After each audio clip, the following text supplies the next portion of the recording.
Another very important command is to get more detailed information about your replica set. In that case, what you need to use is the describe command.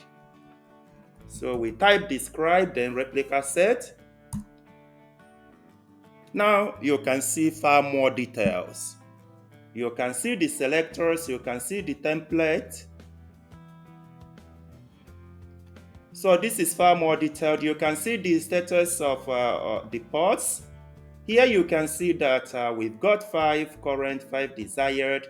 None is waiting. All of them succeeded and none failed. This is a really very important command to use to find out the status of the replica set that you are working with. The template is there. Another important place to look is in case you are troubleshooting your replica set would be the events status. So here you can see the status of each and every pod that we've got. So just save this very command. It's very useful during troubleshooting.